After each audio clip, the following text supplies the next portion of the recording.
Return O Johnny Munn. If you minded every minute o' your life, you couldn't think. All you mind is bits and bobs, whiles it's just a blink. There's stuff that's kinda hazy, and other bits that's clear. Here's a tale that stayed with me for nearly 50 years. McClement's told his story coming back for some old night.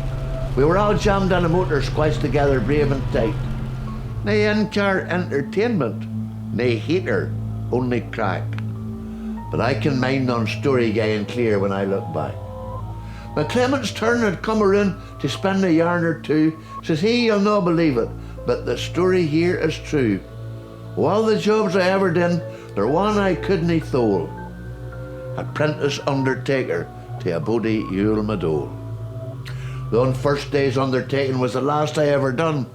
I shepherd in the mountains by the name O Johnny Munn.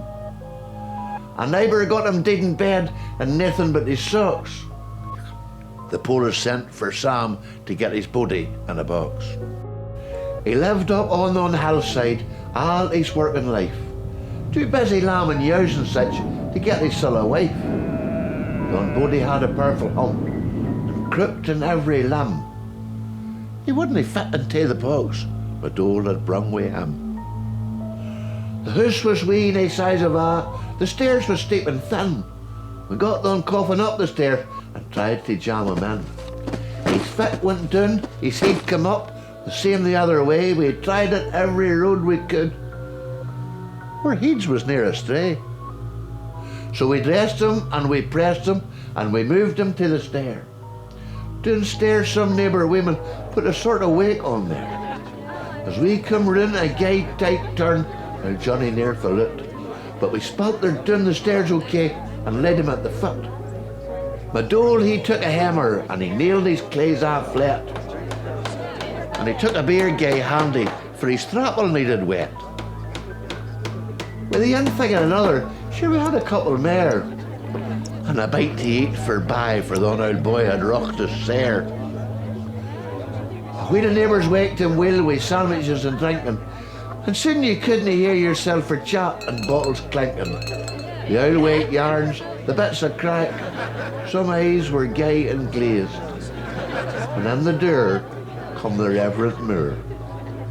You could see he wasn't pleased. A guldered user sitting drinking, eating here to his soul, and Johnny Munn was lying there, his body hardly cowl.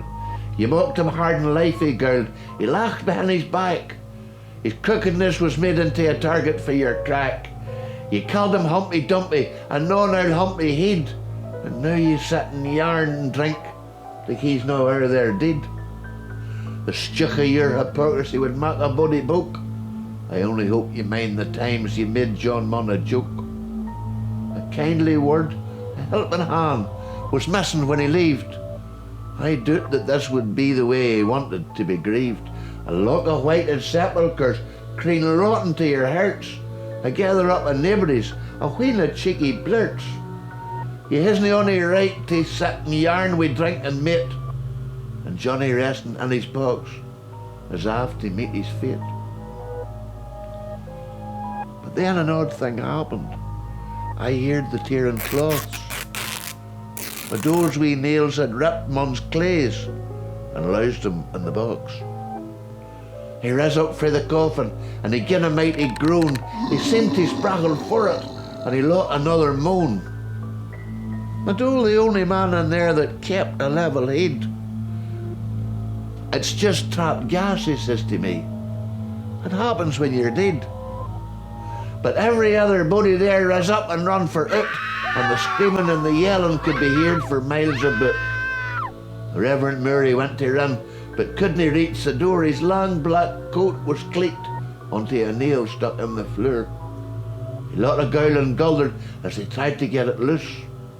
He pulled and tried to free himself to get out of the house. He must have thought old Johnny Munn was howling brave and tight, but the very reverend gentleman was putting up a fight.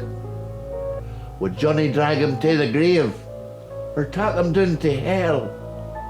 Old Reverend Murray rolled his eyes and let a powerful yell. Let go of me this minute, you humpy-headed cur. The Reverend made a sprackle as he tried to reach the door. "Release me now, I'll hump ye, you crooked, twisted blurt." But all that Reverend Moore heard was the thump of his own heart. "You dirty humpy devil, may your fate be down below. May I'll nick me out to meet you with his pitchfork all aglow." With that the Reverend's clays they ripped. He brusted and got loose, and never stopped his running till he made his own wee house. Though all the folk had vanished, Madole and me were there. We got him in the box again and took him to the car. The hearse was parked in Johnny's yard. We loaded him and went, and took him to the church below and left him in the front. I quit Madole's, McClement says. I never heard again o' Reverend Moore or Johnny Munn or his house up the glen.